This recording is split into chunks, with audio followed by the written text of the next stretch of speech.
என்ன சொல்றாருன்னா இந்திய திணிக்கிறாங்க அப்படின்னு சொல்றாரு. இதுக்கு முன்னாடி சொன்ன அதே பதில் தான். ஒரு மத்திய அரசுல இருந்திருக்கீங்க, கிட்டத்தட்ட ஒரு 6-7 பட்ஜெட் பிரசன்ட் பண்ணிருக்கீங்க, உள்துறை அமைச்சரா இருந்திருக்கீங்க, பல அமைச்சகங்களை கையாண்டு இருக்கீங்க. ஒரு இப்படிப்பட்ட பொறுப்புகள் இருந்தவர் இன்னைக்கு தமிழ்நாட்டிலிருந்து ராஜ்யசபை எம்பியா இருக்கக்கூடியவர் பொய் பேசலாமா? சிதம்பரம் அவர்கள் கிட்ட மீண்டும் நான் கேட்கிறேன், புதிய கல்விக் கொள்கையில இந்தி கட்டாயம்னு எங்கேயாச்சும் சொல்லியிருக்குன்னு ஒரு வரியை நீங்க காமிச்சிட்டீங்கன்னா நீங்க சொல்ற எதா இருந்தாலும் நாங்க கேட்கிறோம். அப்படி உங்களால காண்பிக்க முடியவில்லை என்றால் உங்கள் தவறை ஒப்புக்கொண்டு மன்னிப்பு கோருகிறீர்களா அப்படின்றதான் உங்களுடைய கேள்வி.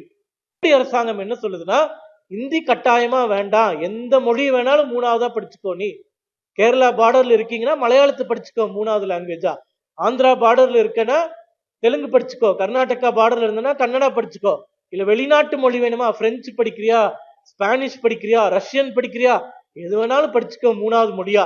நிதியை நாங்க கொடுக்கிறோம், நல்லா புரிஞ்சுக்கணும். 3வது மொழிக்காக தமிழக அரசாங்கம் பள்ளிகள்ல நியமிக்கக்கூடிய ஒரு ஆசிரியருக்கு 1 ரூபாய் கூட தமிழக அரசு செலவு செய்யவே வேண்டாம், நாங்க கொடுக்க போறோம். அதை வாங்கி கொடுக்கறதுல உங்களுக்கு என்ன பிரச்சனை? ஏன் பயப்படுறீங்க? இங்க அரசு பள்ளிகள்ல படிக்கக்கூடியவர்கள் உங்களுக்கு அடிமைகளாக சேவகம் செஞ்சுட்டே இருக்கணுமா?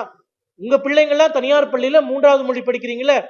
அன்பில் மகேஷ் தமிழகத்தினுடைய கல்வித்துறை அமைச்சர், அவரு பையன் தனியார் பள்ளியில படிக்கிறார்.